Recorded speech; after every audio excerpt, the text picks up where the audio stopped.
Taste the Daily.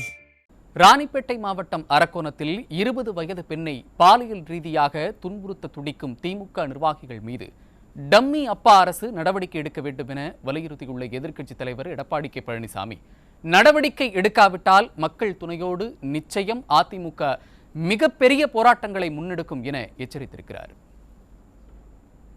இது தொடர்பாக அவர் வெளியிட்டுள்ள அறிக்கையில், ராணிப்பேட்டை மாவட்டம் அரக்கோணத்தில் திமுக இளைஞரணி நிர்வாகி தெய்வசெயல் என்பவன் கல்லூரி மாணவியை ஏமாற்றி பிற திமுக சார்களுக்கு இரையாக்க முயற்சித்ததாக வரும் செய்தி அதிர்ச்சி அளிக்கிறது என்று தெரிவித்துள்ளார்.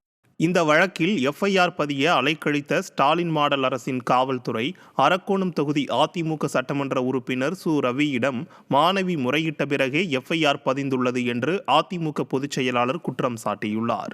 மேலும் தன்னை போன்றே 20 வயதுள்ள 20 பெண்கள் தெய்வ செயலின் கொடூர பிடியில் சிக்கியுள்ளதாக அந்த மாணவி தெரிவித்துள்ளார் என்று குறிப்பிட்டுள்ள அதிமுக பொதுச் செயலாளர், பொள்ளாச்சி பொள்ளாச்சி என்று மேடைதோறும் கூவிய ஸ்டாலின் அவர்களே, உங்கள் அலங்கோல ஆட்சிக்கு அரக்கோணமே சாட்சிதானே என்று கேள்வி எழுப்பியுள்ளார். பொள்ளாச்சி வழக்கிற்கும் இந்த வழக்கிற்கும் என்ன வித்தியாசம் தெரியுமா?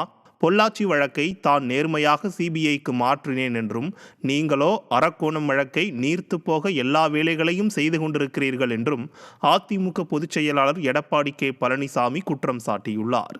பாதிக்கப்பட்ட பெண் தெளிவாக, உங்கள் நண்பர் பெற்றெடுத்த பிள்ளை அமைச்சர் அன்பில் மகேஷ் உள்ளிட்ட திமுகவினரின் பெயரை சொல்லி தான் மிரட்டப்படுவதாக சொல்கிறார் என்று குறிப்பிட்டுள்ள அதிமுக பொதுச் செயலாளர், குறிப்பாக அமைச்சர் அன்பில் மகேஷின் பிஏ உமா மகேஸ்வரன் என்பவருக்கு தன்னை இரையாக்க முயற்சித்ததாக அந்த மாணவி கூறுகிறார் என்றும், பாதிக்கப்பட்ட மாணவி சொல்வதை வைத்தே கேட்கிறேன் என்றும் தெரிவித்துள்ளார்.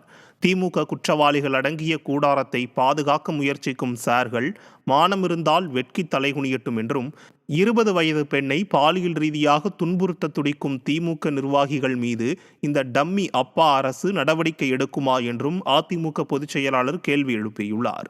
இந்த விவகாரத்தில் அரசு நடவடிக்கை எடுக்காவிடில் மக்கள் துணையோடு நிச்சயம் அதிமுக மிகப்பெரிய போராட்டங்களை முன்னெடுக்கும் என்றும் கழக பொதுச் செயலாளர் எடப்பாடி கே பழனிசாமி எச்சரிக்கை விடுத்துள்ளார்.